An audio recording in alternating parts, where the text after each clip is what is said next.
সময়ের বেশ সাহসী ছাত্রনেতা এনসিপি নেতা হাসনাত আবদুল্লাহ এমপি হওয়ার পরে তার বক্তব্যের যে আগের যে তীব্রতা সেই তীব্রতা একটু তিনি কন্ট্রোল করেছেন, এটা আমরা লক্ষ্য করছি। আগে যে উল্টাপাল্টা কথা তাকে বলতে শুনেছিলাম সেই ধরনের কথাবার্তা অনেক তিনি কমিয়ে দিয়েছেন। এটা একটা পজিটিভ লক্ষণ, কারণ সময়ের সঙ্গে সঙ্গে অভিজ্ঞতার সঙ্গে সঙ্গে ম্যাচুরিটি আসবে রাজনীতিতে, এই ব্যাপারটাই প্রত্যাশিত। হাসনাত আবদুল্লাহ যাকে আমরা দেখেছি প্রচণ্ড প্রতাপে একসময়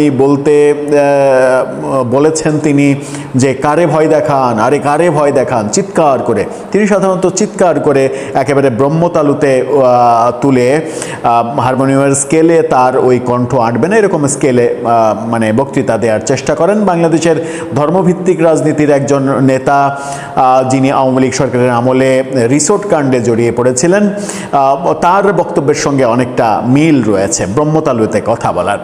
হাসনাত আবদুল্লাহ এবার শেখ হাসিনা সম্পর্কে তীব্র মন্তব্য করেছেন এবং তার মন্তব্যটা খুব গুরুত্বপূর্ণ এই কারণেই যে তিনি বলছেন যে একসময় শেখ হাসিনা বলেছিলেন পালিয়ে যাব না, পালাবো না, কোথায় পালাবো, কিন্তু তিনি পালিয়ে গেছেন। এখন বলছেন তিনি ফিরে আসবেন, কিন্তু তিনি আসবেন না, এরকম বক্তব্য দিয়েছেন তিনি।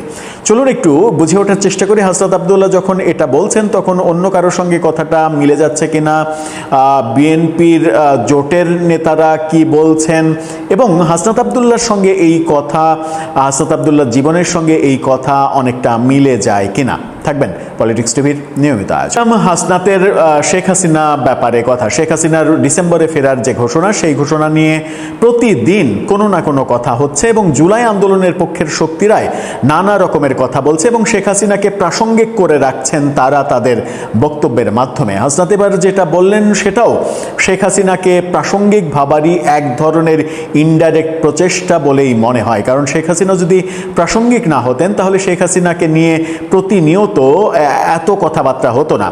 এটা গন কেস, এভাবেই ওটা ছুঁড়ে ফেলে দিতেন তারা, ওটা নিয়ে ভাবিত হতেন না তারা, এবং এক ধরনের উদ্বেগও তাদের মধ্যে দেখা যেত না। ডিবিসি নিউজের এই শিরোনামটা দেখে নিন, সেখানে বলা হচ্ছে পালিয়ে যাব না বলে যে পালিয়ে যায় সে আসি আসি বলে কখনো আসবে না। হাসনাত আবদুল্লাহ, ওই যে একটা বিখ্যাত গান আছে, আসি আসি বলে কেন সে এলো না, সম্ভবত আজম খানের এই বিখ্যাত গানটা বেশ জনপ্রিয়। আসি আসি বলছেন শেখ হাসিনা, তিনি কি সত্যি আসবেন? হাসনাত আবদুল্লাহ বলছেন না, আসবেন না, পালিয়ে যাবেন না এটা বলেছেন, কিন্তু তিনি তো পালিয়ে গেছেন, সুতরাং তার কথা রাখার কোনো প্রমাণ নাই। এবারও তিনি তার কথায় অনড় থাকতে পারবেন না। কিন্তু শেখ হাসিনা এবং তার আওয়ামী লীগের দলের যে বক্তব্য, তাদের নেতাকর্মীদের প্রস্তুতি, সারা দেশে শোডাউন করার চেষ্টা, সেগুলোতে মনে হচ্ছে যে শেখ হাসিনা এক ধরনের প্রস্তুত হয়েছে এবং আন্তর্জাতিক পর্যায়ে বেশ শক্ত অবস্থান তৈরি করতে পেরেছেন, এরকমটা মনে হচ্ছে তাদের কথাবার্তায়। জানি না বাস্তবতা কি। হাসনাত কি বলছেন একটু ভেতরে যায়, কোন প্রসঙ্গে তিনি বললেন। শেখ হাসিনাকে উদ্দেশ্য করে তিনি ওই কথা বলেছেন যে যাব না বলেও তো গিয়েছেন, আসবেন বলছেন, আসবেন না। নেতাকর্মীদের মানে তিনি বলছেন যে ওখান থেকে আসার কথা বলে নেতাকর্মীদের বের করবে আর তারা গণপিটুনি খাবে। মানে আওয়ামী লীগের নেতারা বেরোলে গণপিটুনি তাদেরকে দেয়া হবে, হাসনাতরা তাদের গণপিটুনি দেবেন। আমার মনে হয় যে রাজনীতির এই কালচারটা হাসনাত আবদুল্লাহদের জন্যই ক্ষতির কারণ হয়ে যাচ্ছে ভবিষ্যৎ যদি রাজনীতির কথা ভাবি। মেহেরপুরের গাংনী বাসস্ট্যান্ডে এনসিপির জুলাই পদযাত্রা অনুষ্ঠানে এই কথা বলেছেন যে মেহেরপুরে আমরা দেখেছি যে কারেন্টের খুঁটির সঙ্গে নাহিদ হাসনাত সার্জিসদের কুশপুত্তলিকা ঝুলিয়ে রাখা হয়েছে এবং যেখানে সমাবেশ, সেই সমাবেশ স্থলে সমাবেশের আগে ককটেলও পাওয়া গেছে। শিক্ষামন্ত্রীকে সাইকো বলছেন, সাইকো উপাধি দিয়ে বলছেন সংসদে ক্ষমা চাইবেন, আবার শিক্ষকদের বদলি করে প্রতিশোধ নেবেন। মন্ত্রণালয় ও প্রশাসনের ব্যর্থতা কলেজের নিরীহ শিক্ষকদের উপরে চাপিয়ে দিয়েছেন, এমনটা বলেন। শিক্ষামন্ত্রীর কথা বলছেন সালাউদ্দিন আহমেদের উদ্দেশ্যে তিনি বলেন তার সম্পদ কমেনি, আগের চাইতে 25 গুণ বৃদ্ধি পেয়েছে। আসলে বিএনপি কোনো নিরপেক্ষতা চায় না, বরং তারা আওয়ামী লীগের মতো দখলদার রাজনীতি করতে চায়। এই বক্তব্য আরও অনেকে বক্তব্য হয়েছেন। বিএনপিকে বলছেন আওয়ামী লীগের মতো দখলদারি রাজনীতি করতে চায়। হতে পারে তার মানে অভিযোগ সত্য হতে পারে। আওয়ামী লীগ দখলদারি রাজনীতি যদি করে থাকে তাহলে সেরকমটা বিএনপি চায়, এটা হয়তো সত্য হতে পারে। কিন্তু আমরা প্রকৃত বাস্তবতাটা কি দেখেছি? বিএনপির সত্য হতে তো আরও সময় লাগবে। প্রকৃত বাস্তবতাটা কি দেখেছি? আওয়ামী লীগ সরকারের পতনে আওয়ামী লীগ যদি দখলদারির রাজনীতি করে থাকে তাহলে আরও বেশি দখলদারির রাজনীতি কি আপনারা করেননি? ইউনুসীয় যুগে আপনারা প্রচণ্ড পরাক্রমশালী সচিবালয়ে লোক সেট করে রেখেছেন, কোন ডিসি, কোন এসপি, কোন সচিব কোথায় মানে বদলি হবেন, কার চাকরি থাকবে, কার চাকরি থাকবে না, এগুলো তো মানে পরিচালনা করেছেন বলে অভিযোগ আমরা শুনেছি, এবং জুলাই যোদ্ধাদের মুখেই এই অভিযোগগুলো শুনেছে। প্রফেসর ইউনুসের আমলে সেই দখলদারিত্বের রাজনীতি এবং মবের রাজনীতি একেবারে প্রতিষ্ঠিত করা হয়েছিল, সেটাও আমরা দেখেছি। এখন হাসনাত এই কথা যখন বলছেন তখন ফেসবুকে তাকে নিয়ে অনেকে আবার সম্ভবত আওয়ামীপন্থী তারা ট্রল করার চেষ্টা করছেন যে হাসনাত যে একসময় হুঙ্কার দিয়েছিলেন যে আরে কারে ভয় দেখান, কারে ভয় দেখান, মানে আমরা ভয় পাওয়ার বান্দা না, এরকম একটা বক্তব্য বেশ ভাইরাল সামাজিক যোগাযোগ মাধ্যমে। কিন্তু আমরা দেখলাম যে ইংল্যান্ড সফরে সেখানে সেই সফরটা কোন উদ্দেশ্যে সেটা নিয়েও বেশ ট্রল হয়েছে, মানে আমন্ত্রণ কারা জানিয়েছে সেটা নিয়ে প্রচণ্ড ট্রল হয়েছে, এবং সেখানে ডিম কাণ্ড ঘটেছে। আওয়ামী লীগের কর্মী সমর্থকরা তাদেরকে আক্রান্ত করার চেষ্টা করেছে, এবং সেই সময় আমরা দেখেছি যে রাস্তায় আওয়ামী লীগের সমর্থকরা ধাওয়া দিচ্ছে কিংবা কোনো কর্মসূচি পালন করছে, সেই সময় প্রচণ্ড বেগে এক ধরনের ভয়ে একটা বিল্ডিংয়ের সিঁড়ি বেয়ে উপরে উঠে যাচ্ছেন নিজের জীবন রক্ষার্থে হাসনাত আবদুল্লাহ, এবং সেই ভিডিওটা নিয়ে ওই কারে ভয় দেখান, কারে ভয় দেখান ওই ভিডিওটা এক জায়গায় করে এক ধরনের ট্রল করার চেষ্টা করেছিল আওয়ামী লীগের কর্মী সমর্থকরা, এবং তারা এখন আবার এটা নিয়ে ট্রল করার চেষ্টা করছে যে মানে নিজের কথার সঙ্গে যার মানে নিজের বাহাদুরি প্রকাশের সঙ্গে যার প্রকৃত বাহাদুরির চিত্র ইংল্যান্ডে দেখা গেছে, সে কিভাবে শেখ হাসিনার সমালোচনা করে। আবার এই বক্তব্য যেমন আওয়ামী লীগের লোকজন লেখালেখি করছে, তেমনি আরেক পক্ষ অনেক দিন থেকেই বলছেন, এটা আওয়ামী লীগের সরাসরি পক্ষ না, বিভিন্ন বিশ্লেষক তারা বলছেন টেলিভিশন টক শোতে যে শেখ হাসিনা কি সত্যি পালিয়ে গেছেন, মানে শেখ হাসিনা যে বিমানটাতে গেছেন সেই বিমানটা কি তার নিজের বিমান কিংবা কোনো বাণিজ্যিক বিমান যেখানে একটা সিট মানে একটা টিকিট কেটে তিনি সেখানে বসে গিয়েছেন? তা তো নয়। শেখ হাসিনাকে ঘটা করে আয়োজন করে রাষ্ট্রীয় বিমানে করে বাংলাদেশ থেকে ভারতে রেখে আসা হয়েছে।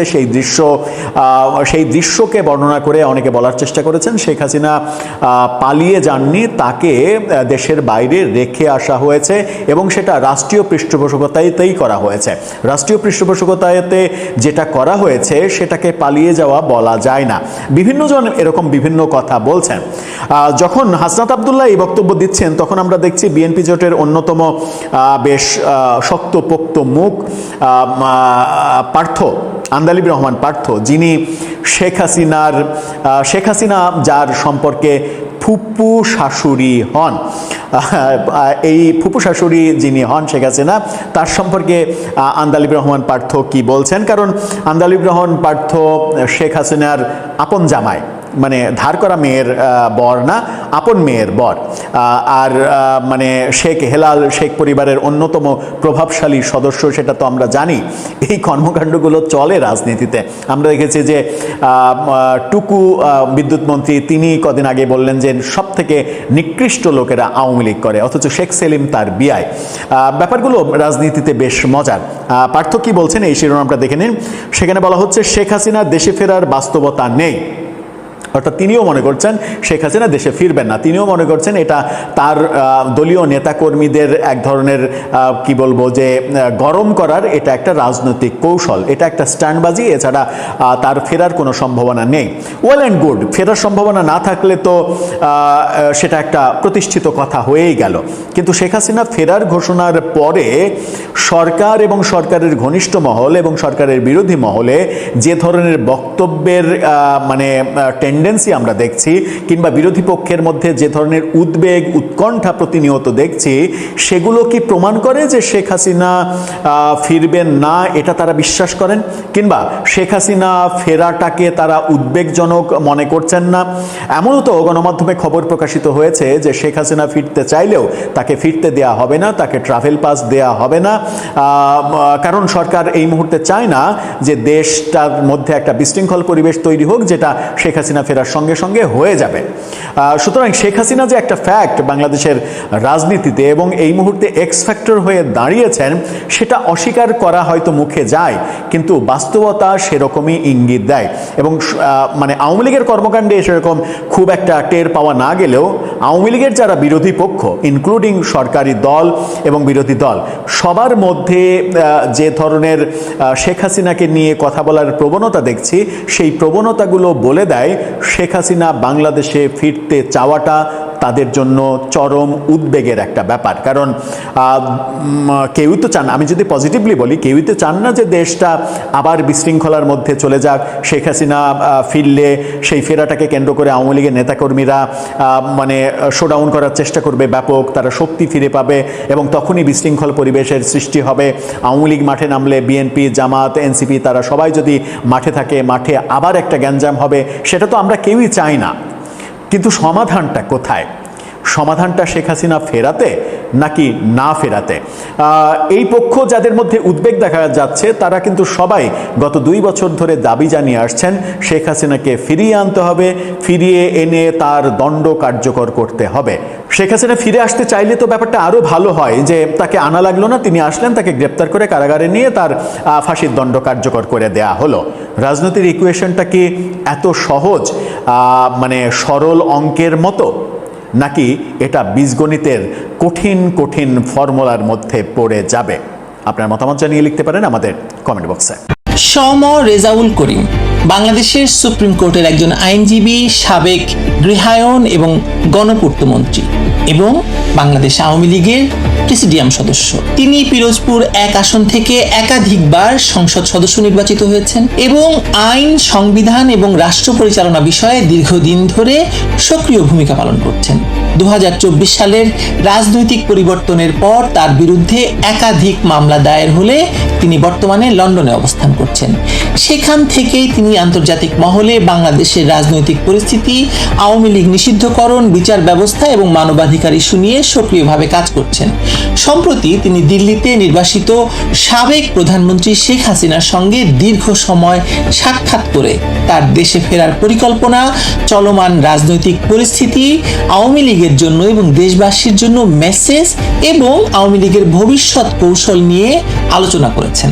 আজকের সাক্ষাৎকারে আমরা তার কাছ থেকে জানার চেষ্টা করব শেখ হাসিনার প্রত্যাবর্তনের প্রস্তুতি, আওয়ামী লীগের নেতাকর্মীদের প্রস্তুতি এবং বাংলাদেশের বর্তমান সাংবিধানিক সংকট, বিচার ব্যবস্থার অবস্থা এবং দেশের রাজনৈতিক ভবিষ্যৎ নিয়ে তার মূল্যায়ন। সম রেজাউল করিম, চলুন তার মুখ থেকেই শুনে আসি আমরা। সম রেজাউল করিম, যোগ দেওয়ার জন্য প্রথমেই জানতে চাই, দিল্লি গেলেন, আপনার নেত্রীর সঙ্গে, বঙ্গবন্ধু কন্যার সঙ্গে দেখা হলো, কি মেসেজ দিলেন তিনি, কেমন দেখলেন তাকে? ধন্যবাদ আপনাকে এবং আপনার অগণিত দর্শক শ্রোতাদেরকে। বঙ্গবন্ধু কন্যা আমার বাংলাদেশ আওয়ামী লীগের সভানেত্রী, সাবেক প্রধানমন্ত্রী শেখ হাসিনার সঙ্গে দেখা হয়, আমি আপ্লুত। কারণ তাকে সুস্থ, স্বাভাবিক, দীপ্তিময়, দৃঢ়চেতা দেখেছি, আত্মবিশ্বাসী দেখেছি। বাইরে বিভিন্ন রকম ন্যারেটিভ রয়েছে, এক শ্রেণীর জামাত শিবির সহ মানে স্বাধীনতা বিরোধী চক্র নানা রকম অপপ্রচার করে বিভিন্ন রকম ভাবে তথ্য দেয় যে উনি অক্ষম হয়ে গেছেন, উনি যে কথা বলতে পারেন না, ওনার যে ভয়েস গুলো এআই দিয়ে তৈরি করা, এ কারণে উনি সামনে আসেন না। একজন সাংবাদিক তাকে মেরেই ফেলেছেন, একজন সাংবাদিক বলেছেন তিনি মারা গেছেন। এই জাতীয় জঘন্য অপপ্রচারটা যে সত্যি সত্যি ভয়ঙ্কর মিথ্যাচার ছিল, সেটা দেখে আসলাম। শুধু আমি না, আমার সঙ্গে যারা ছিলেন তারা দেখেছেন এবং আমাদের সঙ্গে মাননীয় নেত্রী দীর্ঘ সময় ছিলেন, প্রায় 5-6 ঘন্টা।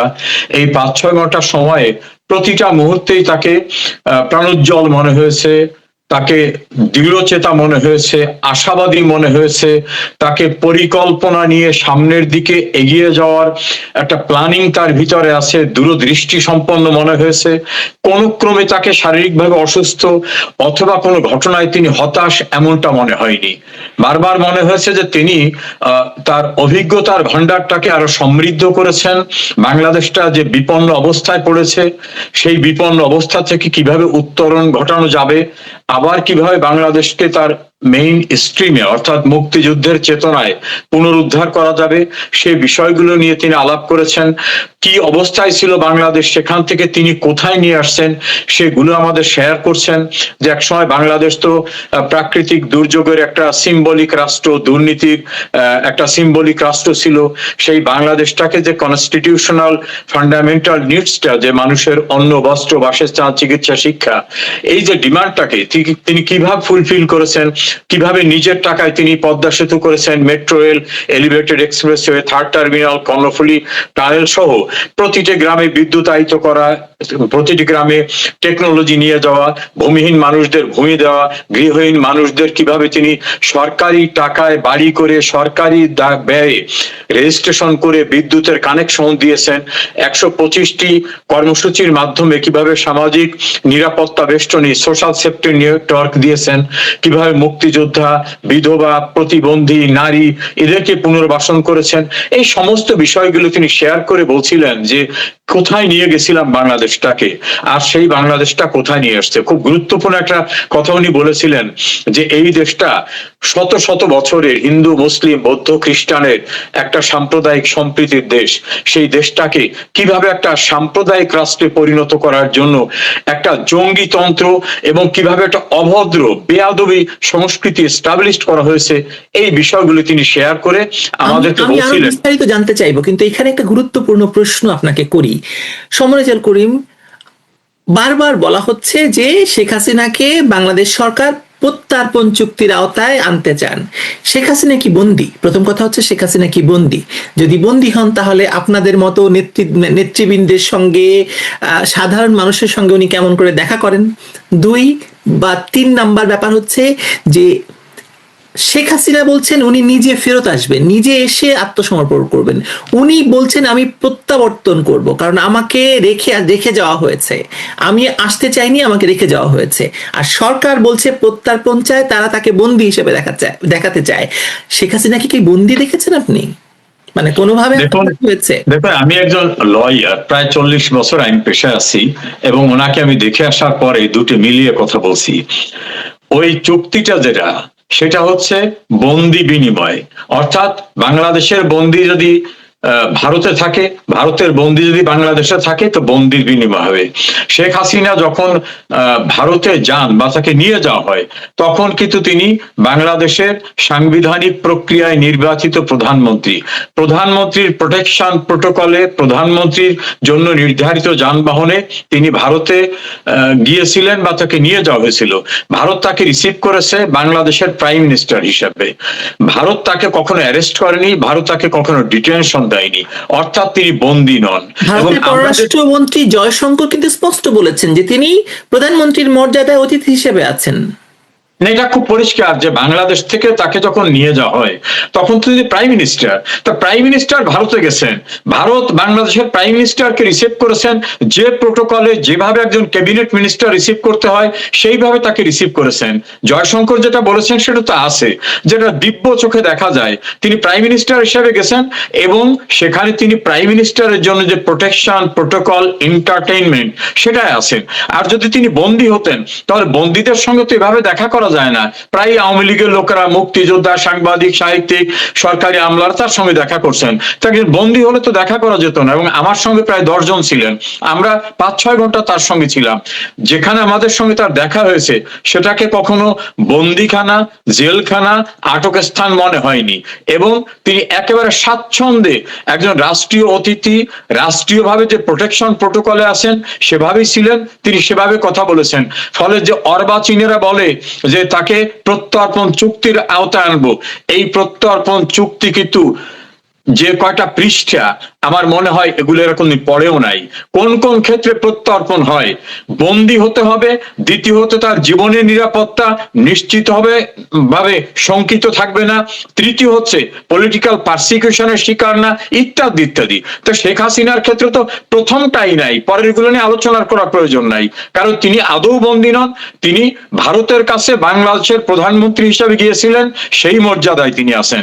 আমাকে একজন আইনজীবী বলেছেন যে অতি সম্প্রতি সরকার বা আইসিটি মন্ত্রণালয়, আইসিটি আর কি, নতুন করে একটা মানে শুরু করছেন যে শেখ হাসিনা এবং শেখ রেহানা দুজনেই ভিসা এবং পাসপোর্ট ছাড়া অন্য দেশে প্রবেশ করেছেন, সেই জন্য তাদের বিরুদ্ধে মামলা হবে এবং তাদেরকে দেখানো হবে যে তারা বন্দী।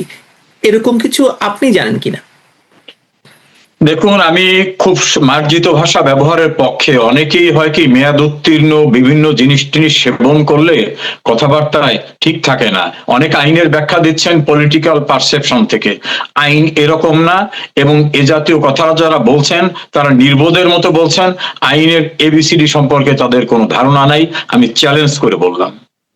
কারণ জামায়াত ইসলামী, এনসিপি এবং সরকারের মানে নীতি নির্ধারকের অনেকে বলছেন যে শেখ হাসিনাকে দেশে ফিরতে দেওয়া হবে না, বা তিনি মানে তার কোনো আইনি অধিকার নেই আপিলের আবেদন জানানোর, মানে আদালতে যাওয়ার তার কোনো, তিনি সরাসরি নাকি গ্যালোতে চলে যাবেন, তাকে সরাসরি ম্যানিলা রোপে নিয়ে ঝুলানো হবে, এসব কথা পর্যন্ত বলা হচ্ছে।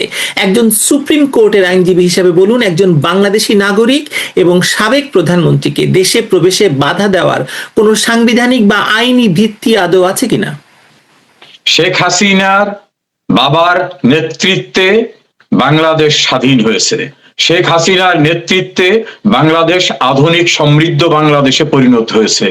শেখ হাসিনার নেতৃত্বেই যুদ্ধ অপরাধীদের বিচার হয়েছে, তাদের দর্প চূর্ণ হয়েছে। বাংলাদেশটা সৃষ্টি যারা করেছে তাদের বাংলাদেশে প্রবেশ করতে দেবে না, এই দাম্ভিকতার কথা যারা বলে তাদের দর্প অতীতে চূর্ণ হয়েছে। যুদ্ধ অপরাধীদের বিচার করার সময় অনেকে বলেছিল যে তারা ফুলে ফেপে শাখা প্রশাখায় বিস্তৃত, তাদের বিচার করতে যাওয়ার দুঃসাহস শেখ হাসিনা দেখাতে পারবে না। আপনার মনে আছে কাদের মোল্লার বিচারের পরে জন কেরি এবং বান কি মুন 35 মিনিট ফোন করে শেখ হাসিনাকে বলেছিলেন এই বিচার প্রক্রিয়ার কার্যকারিতা যেন তিনি স্থগিত করেন। শেখ হাসিনা সম্ভবত বলেছিলেন, আমি বলছি যে সম্ভবত শেখ হাসিনা অনুধাবন করছিলেন যে আমার মহান মুক্তিযুদ্ধে তোমরা স্প্লিট পাঠিয়েছিলা, সেই যুদ্ধ আমরা বিজয়ী হয়েছি। সেই যুদ্ধে 30 লক্ষ মানুষ তাদের আত্ম উৎসর্গ করছে, 2 লক্ষ মাবন তাদের সম্ভ্রম বিকিয়ে দিয়েছে। আবার সেই দেশের অপরাধীদের রক্ষা করার জন্য তোমরা তদবির করছো। শেখ হাসিনা কিন্তু সেই বিশাল ক্ষমতাবান ব্যক্তিদের তদবির শোনেন নাই, কাজে ওরা দর্প দেখিয়ে যা করছিল সেই দর্প কিন্তু চূর্ণ হয়ে গেছে তাদের। দ্বিতীয়টা দেখবেন, শেখ মুজিবকে, বঙ্গবন্ধুকে মৃত্যুদণ্ড দিয়েছিল পাকিস্তান এবং এর কলকাঠি নেড়েছিল জুলফিকার আলী ভুট্টো। সেই মৃত্যুদণ্ডের পরে মিয়ানওয়ালী কারাগারে তাকে মৃত্যুদণ্ডাদেশ পড়ে শোনানোর পরে তাকে একটা কবর দেখিয়ে বলা হয়েছিল যে তোমাকে এখানে সমাহিত করবে, তোমার কোনো চাহিদা আছে কিনা। বঙ্গবন্ধু বলেছিলেন আমার একটাই চাহিদা আছে, মৃত্যুর পর আমার লাশটা বাংলাদেশে পাঠিয়ে দিও। বঙ্গবন্ধুর মৃত্যুদণ্ড ওরা কার্যকর করতে পারে নাই। যিনি প্ল্যান করেছিলেন সেই জুলফিকার আলী ভুট্টো কিন্তু মৃত্যুদণ্ডে দণ্ডিত হন এবং তার দণ্ড কার্যকর হয়। কাজে শেখ হাসিনাকে বাংলাদেশে ফিরতে দেবেন না, তার দণ্ড কার্যকর করবেন, এই দাম্ভিকতা তো তাদের পূর্বপুরুষরা 1968 সালে আগরতলা ষড়যন্ত্র মামলা করে 1969 সালে তাকে রাষ্ট্রদ্রোহিতার অভিযোগে মৃত্যুদণ্ড দিতে চেয়েছিল। 4 জন সাক্ষীর সাক্ষী হয়েছিল, 3 জন বিচারকের ট্রাইব্যুনাল হয়েছিল। ওই ট্রাইব্যুনাল কিন্তু জনরোষে বিচারকরা পালিয়ে যান, ট্রাইব্যুনাল আগুনে পুড়িয়ে যায়। কাজে পাকিস্তানের উদাহরণটা দিলাম আর আগরতলা ষড়যন্ত্র মামলার কথা বললাম। এখানেও কিন্তু এখন যারা হুমকি ধুমকি দিচ্ছেন তাদের পূর্বসূরীরা, তাদের বাপ দাদারা এই প্রক্রিয়াটা করেছিল। শেখ হাসিনাকে ফাঁসি তো ঝোলাবার মতো ক্ষমতা, আমি আল্লাহর উপর ভরসা রেখে বলি, ওরা তো দূরের কথা, ওদের পূর্ব পাকিস্তানের যে প্রতিপক্ষ ছিল অর্থাৎ পশ্চিম পাকিস্তানিরা, তারা সহ তাদের যে বড় বড় রাষ্ট্র আছে এরা সম্মিলিত ভাবে রাখে না। ইনশাল্লাহ সেটা প্রমাণিত হবে। সমরেজাল করিম, আপনি খুব মানে মেটাফরিক্যালি একটা কথা বলেছেন, আমি সেই কথাটাকে আবার আপনার কাছে রিপিট করব। সেটা হচ্ছে যে বঙ্গবন্ধুকে ফাঁসি দেওয়ার পেছনে কাজ করছিলেন ভুট্টো এবং ভুট্টোর ফাঁসি হয়েছে। শেখ হাসিনাকে ফাঁসি দেওয়ার পেছনে কাজ করছেন ডক্টর ইউনূস। ডক্টর ইউনূস তো ইতোমধ্যেই সংবিধান লঙ্ঘন করে 7 ক ধারা অনুযায়ী মৃত্যুদণ্ডে দণ্ডিত হওয়ার অপরাধ করে ফেলেছেন। শুধু সেইটা না, ডক্টর ইউনূসের অপরাধ এত বেশি অপরাধ হয়েছে যে ওকে যদি 300-400 বছর বাঁচিয়ে রাখা হয় কোনোভাবে, তাতে ওর বিচার শেষ করা যাবে না, এত অপরাধ করেছে। আমি আপনার এই সংক্ষিপ্ত সময় হয়তো সংকুলন হবে না, ওর অপরাধ আমি ক্যাটাগরি করে বলতে পারি যে 100 বছর বিচার করলে বিচার শেষ হবে না। রাষ্ট্রদ্রোহিতার মৃত্যুদণ্ডে দণ্ডিত হওয়ার অপরাধ ছাড়াও ও এত অপরাধ করেছে যে আমার মনে হয় পৃথিবীর বুকে কোন একটা ব্যক্তি এত অপরাধ দ্বিতীয় কেউ করেছে কিনা আমার জানা নাই। কাজে এই ইউনূস এবং ইউনূসের যারা পৃষ্ঠপোষক দেশে এবং দেশের বাইরে, এদের প্রত্যেকেরই টুডে অর টুমোরো বিচার হবে। আপনার মনে আছে ইন্ডেমনিটি অর্ডিন্যান্সের দোহাই দিয়ে বঙ্গবন্ধুর খুনিরা বলতো আমাদের কেউ কিছু করতে পারবে না, আমরা প্রোটেক্টেড। তাদের দর্প কিন্তু চূর্ণ হয়েছে। কাজে এখনো বাংলাদেশে এবং বাংলাদেশের বাইরে যারা দাম্ভিকতা দেখায় তাদের দর্প চূর্ণ হবে সেদিন খুব দূরে না। আন্তর্জাতিক অপরাধ ট্রাইব্যুনালে মৃত্যুদণ্ডপ্রাপ্ত জামায়াত নেতা এটিএম আজহারুল ইসলাম মুক্তি পেয়েছেন এবং সংসদ সদস্য হয়েছেন। মৃত্যুদণ্ডপ্রাপ্ত পলাতক আবুল কালাম আজাদ দেশে ফিরে আইনি সুবিধা পেয়েছেন। তাহলে শেখ হাসিনার ক্ষেত্রে তারা মানে কেন বলছে, কি কারণে বলছে যে তার কোনো আইনি প্রতিকার বা আত্মসমর্পণের সুযোগ নেই? আইনের দৃষ্টিতে মানে আইনকে কি তারা জাস্ট একটা খোলামকুচি মনে করছে বলে মনে করেন? বা আমার এখানে একটু ফানি জিনিস মনে হয়, তারা ঠিকই আছে। এই কারণে ঠিকই আছে যে যুদ্ধ অপরাধীদের বিচার করেছিল শেখ হাসিনা সরকার, অর্গানাইজ করেছিল, বিচার করেছে কোর্ট, শেখ হাসিনা সরকার অর্গানাইজ করেছিল। সেখানে মতিউর রহমান নিজামী, আলী হোসেন মুজাহিদ থেকে শুরু করে যাদের মৃত্যুদণ্ড হয়েছে এবং অ্যাপিলেট ডিভিশনে রিভিউর পরে সেটা কার্যকর হয়েছে, সেই বেদনার রক্তক্ষরণ তাদের শেষ হয়নি।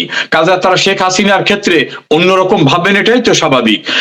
ধরুন আবুল কালাম আজাদ ওরফে বাচ্চু রাজাকার, তাকে মৃত্যুদণ্ড দিয়েছিল তো একটা ডিউ প্রসেসে এই ট্রাইব্যুনাল।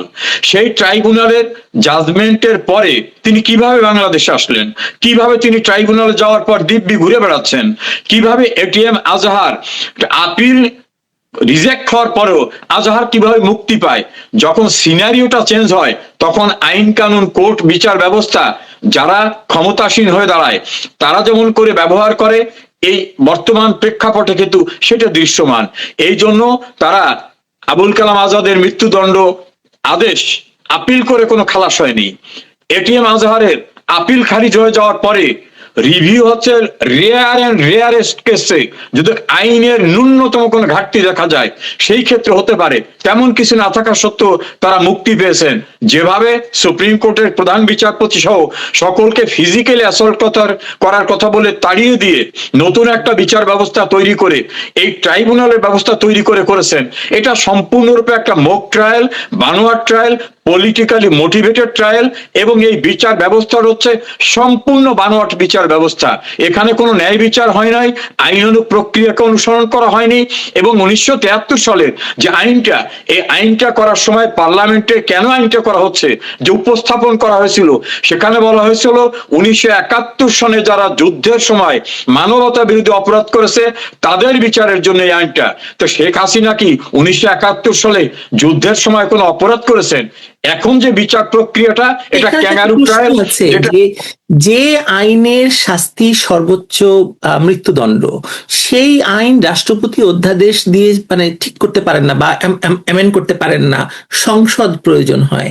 তো রাষ্ট্রপতির অধ্যাদেশে এই মানে আইসিটি অ্যাক্ট অ্যামেন্ড করা হলো, 1। 2, আপনি দেখুন যে যখন আইসিটি মানে 2024 সালে আবার জাগ্রত করা হলো নতুন করে, নতুন অ্যামেন্ডমেন্ট দিয়ে, তখন যাকে প্রসিকিউটর নিয়োগ করা হলো, প্রধান প্রসিকিউটর নিয়োগ করা হলো, মানে তখনও কিন্তু 30টা মামলা চলমান যুদ্ধাপরাধের। তিনি যাদের আইনজীবী ছিলেন তিনি হলেন আবার এই আইসিটির প্রধান প্রসিকিউটর। মানে মানে ক্যাওসটা আপনি নিশ্চয়ই আমার চেয়ে ভালো, আপনি ক্যাওসটা যদি বাঙালিকে একটু বোঝান, মানে একটুখানি মানে। দেখুন, প্রথমটা হচ্ছে রাষ্ট্রপতি অধ্যাদেশ জারি করতে পারবেন সংবিধানে, এমন একটা ক্ষমতা দেওয়া আছে, তাকে কন্ডিশন দেওয়া আছে কোন কোন ক্ষেত্রে পারবেন।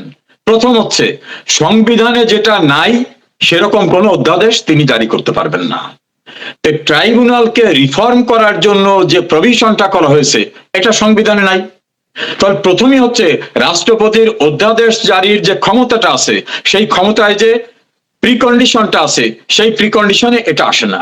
দ্বিতীয় হচ্ছে রাষ্ট্রপতি কিন্তু সমরেজাল যে- করিম, এখানে একটু থামাই, রাষ্ট্রপতি কি নিজের ইচ্ছাই করেছিলেন নাকি তার ঘাড়ে বন্দুক ধরে আমি সায়েমকে তো সেই যেমন কথা করা বলতে হয়েছিল? আমি সেই কথাটা বলতে যাচ্ছি। জি, জি। দ্বিতীয় হচ্ছে, রাষ্ট্রপতি যখন ফ্রি হয়ে গেলেন, অর্থাৎ ইউনূস জামানার অবসান হলো, তখন তিনি বললেন যে আমার নামে যে অধ্যাদেশ চালিয়ে দেওয়া হয়েছে এটা আমার সঙ্গে কোনো কনসাল্ট করা হয়নি, আমার কোনো স্বাক্ষর নাই, আমি কিছু জানিও না। অর্থাৎ রাষ্ট্রপতির নাম ব্যবহার করে অধ্যাদেশ জারি করানো হয়েছে। কারণ রাষ্ট্রপতি তো জুডিশিয়াল সার্ভিস থেকে আসছেন, তিনি আইন জানতেন যে তাকে যে ক্ষমতা দেওয়া হয়েছে আর্টিকেল 93-তে, সেখানে যে কন্ডিশনটা দেওয়া হয়েছে তাতে এই জাতীয় অধ্যাদেশ জারির এখতিয়ারই তার নাই। সে কারণে তিনি বলছিলেন যে এই অধ্যাদেশ জারি আমি করিনি, আমার নাম ব্যবহার করা হয়েছে, আমার সঙ্গে আদৌ কোনো কনসাল্টই করা হয়নি। তাহলে যে অধ্যাদেশের ভিত্তিতে ট্রাইব্যুনালের রিফর্ম করা হলো, ল ইনঅ্যাক্টমেন্ট করা হলো, অ্যামেন্ডমেন্ট করা হলো, সেটা সম্পূর্ণরূপে অবৈধ ছিল।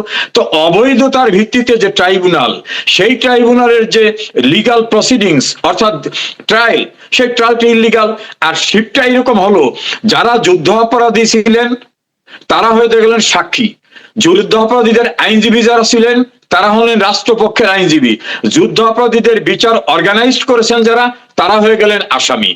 টোটালটাই রিভার্স করে যুদ্ধ অপরাধীদের বিচারের প্রতিশোধ নেওয়ার জন্য একটা বানোয়াট প্রক্রিয়া করা হলো। শেখ হাসিনাকে ক্ষমতার থেকে সরাবার পরে পাকিস্তানি গোয়েন্দা সংস্থা, পাকিস্তান স্টাইলের লোক, স্বাধীনতা বিরোধী দেশি এবং বিদেশিরা সম্মিলিতভাবে, এ কারণে দেখবেন মীর কাসেমের একজন কনসালটেন্ট ছিলেন যিনি ইউকের একজন লয়ার, তাকে আবার স্পেশাল লয়ার নিয়োগ করে বাংলাদেশে টবি কিডম্যানকে নিয়ে হলো যে প্রসিকিউশনের তিনি লিগ্যাল অ্যাডভাইজার হবেন। অর্থাৎ যুদ্ধ অপরাধীদের টোটাল টিমটা এস্টাবলিশড হলো, আর যুদ্ধ অপরাধীদের বিচার যারা করতেছিলেন তারা হয়ে গেলেন আসামি। এটা সম্পূর্ণরূপে বানোয়াট, হাস্যকর, অবান্তর, বেআইনি, অগ্রহণযোগ্য একটা বিচার প্রক্রিয়া ছিল। সমরেজাল করিম, ফলে এই মুহূর্তে সংসদে দাঁড়িয়ে আমাদের স্বরাষ্ট্রমন্ত্রী সালাউদ্দিন আহমেদ বলছেন যে গণভোট অবৈধ এবং মানে রাষ্ট্রপতির কোনো মানে এখতিয়ার নাই এই গণভোট করার জন্য। উনি এটা মানছেন কিন্তু রাষ্ট্রপতির ওটা মানছেন না, রাষ্ট্রপতির ওই ওই আইসিটি অ্যাক্টকে অ্যামেন্ড করার মানছেন না। মানে এটাকে তো স্ববিরোধিতা হচ্ছে। এটা হাস্যকর কাহিনী, এটা পুরো হাস্যকর কাহিনী। ওনারা এক অংশ মানেন আর এক অংশ মানেন না। রাষ্ট্রপতি নিজে যেখানে ফেয়ার স্টেটমেন্ট দিচ্ছেন যে আমি এই অর্ডিন্যান্স জারি করি নাই, আমার সঙ্গে কনসাল্ট করা হয় নাই, এটা এক্সিকিউটিভ ইউনুস তারা করেছে, আমি কিছুই জানি না, তারপর তো এটার অবশিষ্টই থাকে না। আমাদের লিগ্যাল টার্মসে একটা শব্দ আছে, রাষ্ট্রপতি তো একথাও বলেছেন যে প্রধানমন্ত্রীর পদত্যাগপত্র আমার হাতে নেই, সেটা কিন্তু মানে সেই ইউনুস জমানাতেই বলেছিলেন। নট অনলি দ্যাট, এর সঙ্গে আরেকটু মাসুদা ভাগটি যোগ করতে হবে। সুপ্রিম কোর্টের যে একটা রেফারেন্সের ভিত্তিতে ইউনূস সরকার গঠিত হলো বলে আপনি বলেন, আমি বলি, লোকজনে বলে, এটাও কিন্তু ভয়ঙ্কর একটা মিথ্যাচার। কারণ সুপ্রিম কোর্টে রাষ্ট্রপতি একটা পরামর্শ চেয়েছেন যেটাকে আইনের ভাষায় বলে রেফারেন্স। তখন কিন্তু সুপ্রিম কোর্টের বিচারকরা কেউ কেউ ক্যান্টনমেন্টের ভিতরে কোর্ট আদৌ ফাংশনই করে নাই। তাহলে কিভাবে একটা রেফারেন্স হলো? এরপর ধরেন যুক্তির খাতিরে ধরে নিলাম যে একটা রেফারেন্স আদৌ হয়েছে, সেই রেফারেন্সে কি লেখা আছে? সুপ্রিম কোর্ট বলেছে জরুরি নির্বাহী কার্য সম্পাদনের জন্য রাষ্ট্রপতি প্রধান উপদেষ্টা এবং অন্যান্য উপদেষ্টা নিয়োগ দিতে পারেন। শব্দটা খেয়াল করবেন, জরুরি নির্বাহী কার্য সম্পাদন করার জন্য প্রধান উপদেষ্টা এবং অন্যান্য উপদেষ্টা নিয়োগ ও শপথ পড়াতে পারবেন। সুপ্রিম কোর্ট কিন্তু বলে নাই অন্তর্বর্তীকালীন সরকার গঠন করতে পারবেন। কারণ সুপ্রিম কোর্ট রেফারেন্সের প্রথম দুই লাইনই বলছে বাংলাদেশের সংবিধানে অন্তর্বর্তীকালীন বা তত্ত্বাবধায়ক সরকার ব্যবস্থা নাই।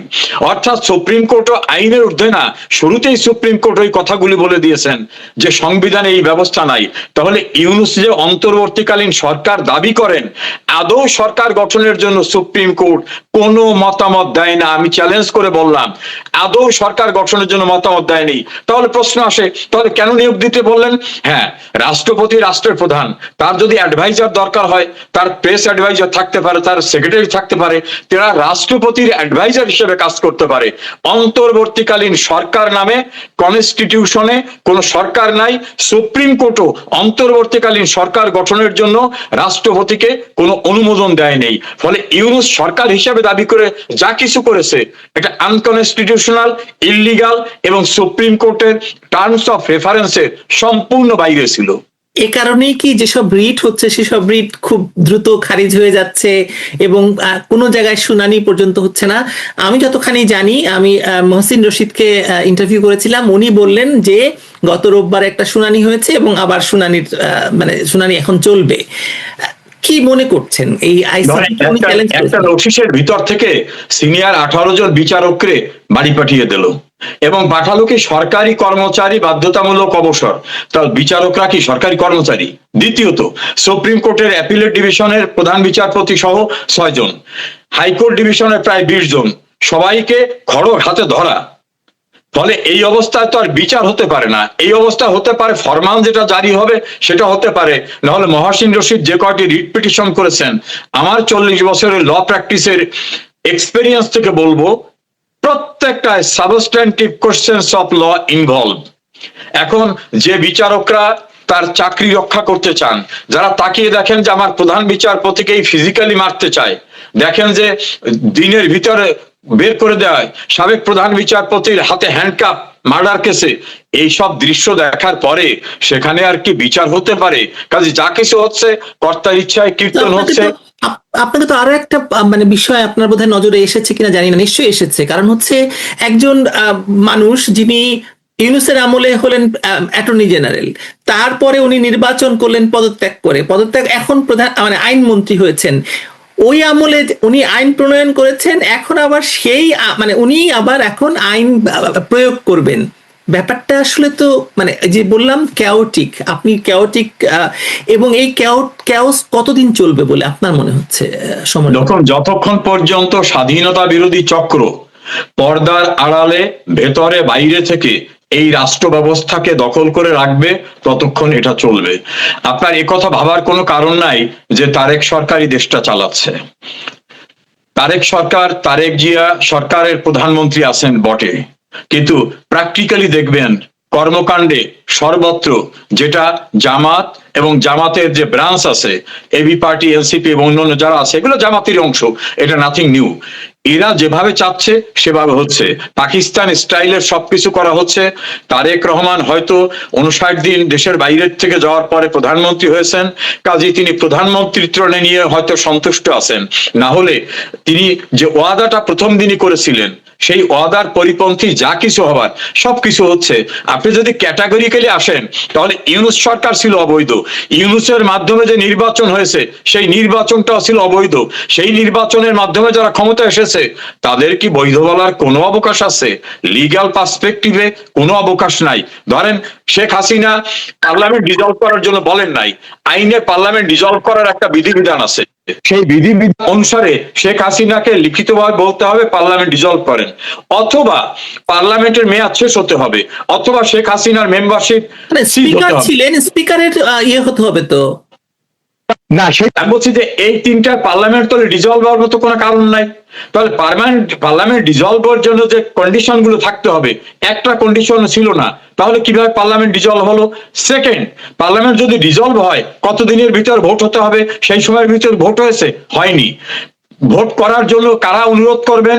একটা কনস্টিটিউশনাল অথরিটি। ইউনূস তো আইনের দৃষ্টিতে কনস্টিটিউশনাল অথরিটি ছিলেন না।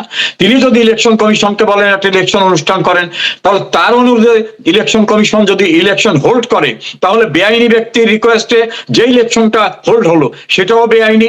লিগ্যাল কনসিকুয়েন্স যদি লিঙ্ক অফ চেইন দেখেন, তাহলে ইউনূস থেকে শুরু করে বর্তমান সরকারের আইনগত ভিত্তি জিরোর কোঠায়। সমরেজুল করিম, মানে ইলেকশন কমিশনের কথা যেহেতু তুললেনি, এর আগে ইলেকশন কমিশন যখন মানে পিক করা হয় বা চুজ করা হয়, তখন বহু ধরনের প্রক্রিয়ার ভেতর দিয়ে আমরা দেখেছি ইলেকশন কমিশন গঠন করা হয়েছে। এই কমিশনটা গঠন করা হলো কি করে, এবং এই কমিশনের এখতিয়ারই বা কি ছিল এরকম একটি নির্বাচন অনুষ্ঠান করার? দেখুন, এই ইলেকশন কমিশন যারা গঠন করেছে তাদেরই তো বৈধতা ছিল না। তা আপনি একজন বিচারক, আপনি রায় দিয়ে একজনের মৃত্যুদণ্ড দিলেন, আপনি দেখা গেল আপনি আইন অনুযায়ী বিচারক না, তাহলে রায়ের অবস্থাটা কি হবে? এই ইলেকশন কমিশন যারা ফর্ম করছে, কনস্টিটিউট করছে, তাদেরই কোনো লিগ্যাল অথরিটি ছিল না। ফলে ওই ইলেকশন কমিশনেরও আইনগত কোনো লিগ্যাল অথরিটি নেই। যে আমি একটু আগে বলছিলাম যে আইনে একটা ভাষা আছে, ভয়েড ইন এবিসিও, অর্থাৎ যা শুরুতেই অবৈধ তার আগাগোড়া সবটাই অবৈধ। ফলে ইউনূসের ক্ষমতা দখল থেকে শুরু করে, কারণ ইউনূস কিন্তু বলছিলেন যে আমি কনস্টিটিউশনকে আপগ্রেড করব, তা কনস্টিটিউশনালি তো ইউনূসের ক্ষমতা দখল করার বা ক্ষমতা গ্রহণ করার এখতিয়ার ছিল না, সংবিধানের বাইরে গিয়ে তিনি করেছেন। তাহলে তিনি ছিলেন অসাংবিধানিক। অসাংবিধানিক ব্যক্তিরা যা কিছু করেন সবটা কনসিকুয়েন্সটা অবৈধ। ফলে ইলেকশন কমিশনটার ফরমেশন এবং তাদের কৃতকর্ম সবটাই অবৈধ। এত অবৈধ নিয়ে মানে অবৈধতা নিয়ে শেখ হাসিনা বারবার বলছেন, মানে তার প্রতিটি বক্তৃতায় বলছেন তিনি এই অবৈধ মানে শাসক এবং অবৈধ মানে সন্ত্রাসের শিকার হয়েছেন এবং তিনি বারবার সেটা বলছেন। তো তিনি আবার এই অবৈধ শাসকের আদালতে এসে আত্মসমর্পণের কথা বলছেন, মানে ব্যাপারটা কোনোভাবে কি সাংঘর্ষিক হচ্ছে কিনা? না, সাংঘর্ষিক না এই কারণে, বঙ্গবন্ধুকে যখন আগরতলা ষড়যন্ত্র মামলায় সংযুক্ত করা হয়, রাস্তায় আন্দোলন ছিল, কোর্টে চ্যালেঞ্জ ছিল। কোর্টে তৎকালীন সময় আমাদের যারা সিনিয়র লয়ার ছিলেন তারা বলছিলেন যে এই বিচার প্রক্রিয়া অবৈধ। ধরুন ডক্টর মোহাম্মদ ইউনূসের একটা সাজা হয়েছিল, সেই সাজা অ্যাপিলেট কোর্টে যাওয়ার পরে সাজা বহাল ছিল। সেই সাজা যে কোর্ট দিল, অর্থাৎ অ্যাপিলেট কোর্টে বলো সাজা ঠিক আছে, যে কোর্ট প্রথম সাজা দিল নিচের কোর্ট, সেই সাজাকে রিকল করলো, সেই সাজাকে উইথড্র করে ফেললো। এটা হয় কখনো? তাই করে ফেললো।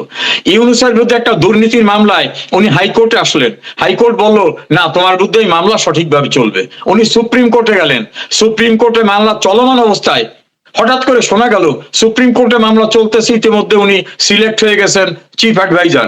নিচের কোর্ট থেকে দুর্নীতি দমন কমিশন মামলা প্রত্যাহার করে নিয়েছে।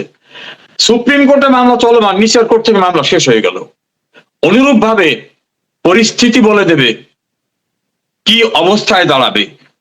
যেমন ভাবে আগরতলা ষড়যন্ত্র মামলার বিচারকরা পালিয়ে গেছিলেন, কোর্ট পুড়িয়ে দেওয়া হয়েছিল, অনুরূপ ভাবে যে বিচারকরা অবৈধ উপায়ে শেখ হাসিনাকে মৃত্যুদণ্ডাদেশ দিয়েছেন, সেই বিচারকরা কোথায় যাবেন? ওই যে আমি শুরুতে বললাম যে জুলফিকার আলী ভুট্টো মৃত্যুদণ্ড দিতে চেয়েছিল শেখ মুজিবকে, মৃত্যুদণ্ড কার্যকর হয়েছে জুলফিকার আলী ভুট্টোর।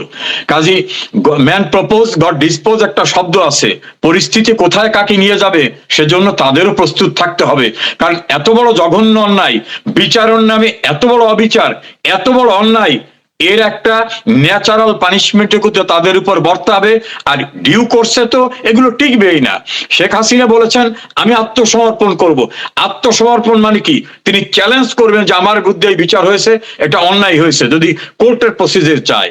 আমার বিশ্বাস কোর্টের বিচারকরা, কোর্টের বিচার প্রক্রিয়া এটাই উড়ে যাবে। কারণ আগরতলা ষড়যন্ত্রের মামলার কাহিনীটা আমি এ কারণেই রিপিট করলাম, পাকিস্তানের মৃত্যুদণ্ডের কথা ও কারণেই রিপিট করলাম।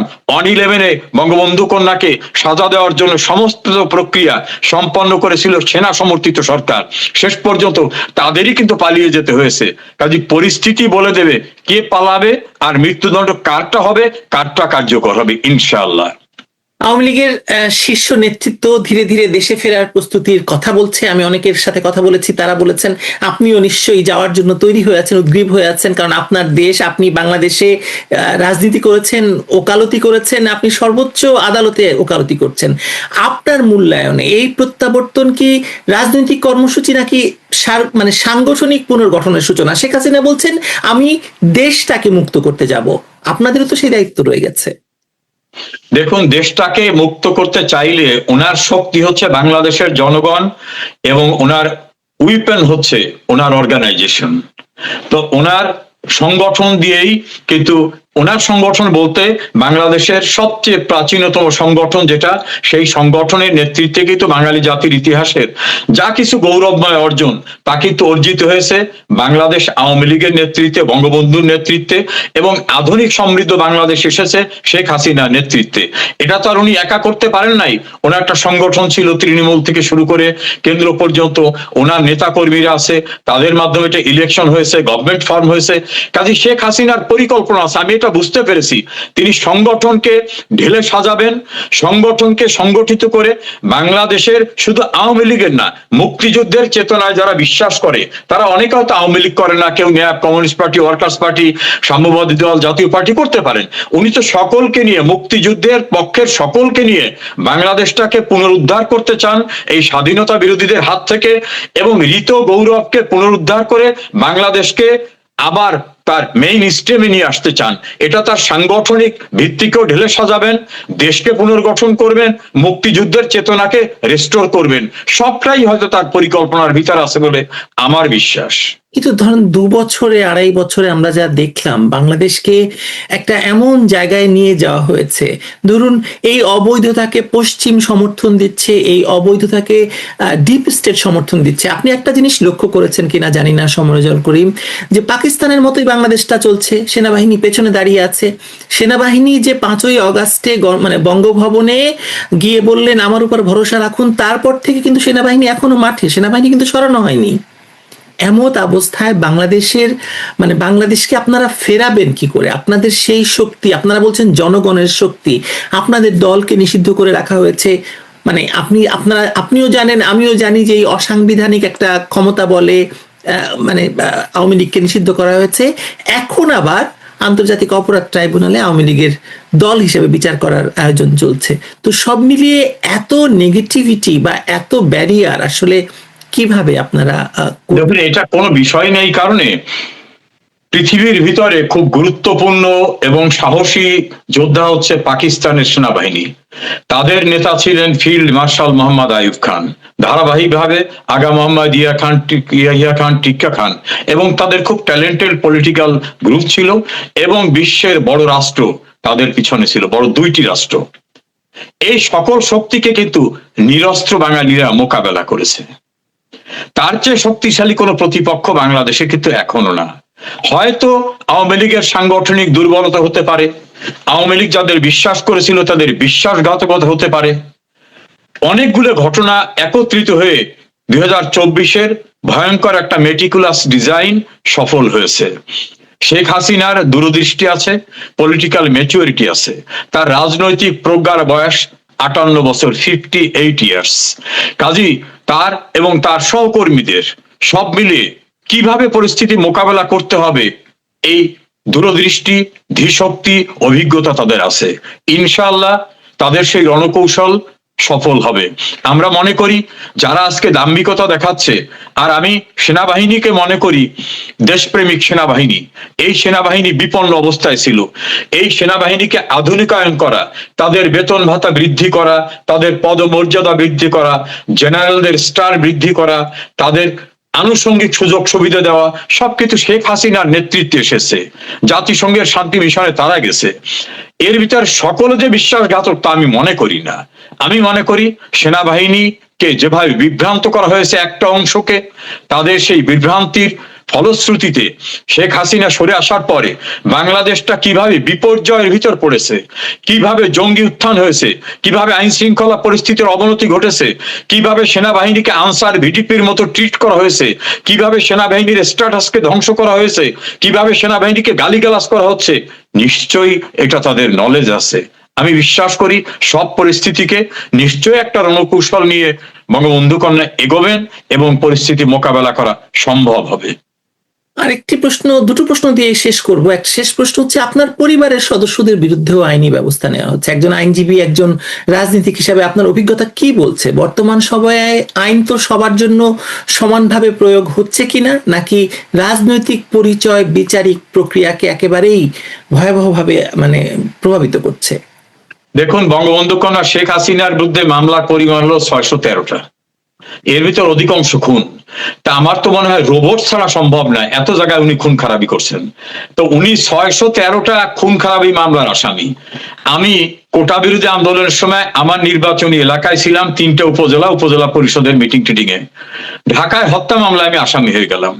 এমন একটি থানায় মামলা হয়েছে যে থানা এলাকা আমি 40 বছরে কোনদিন যাইনি, আসামি হয়ে গেলাম।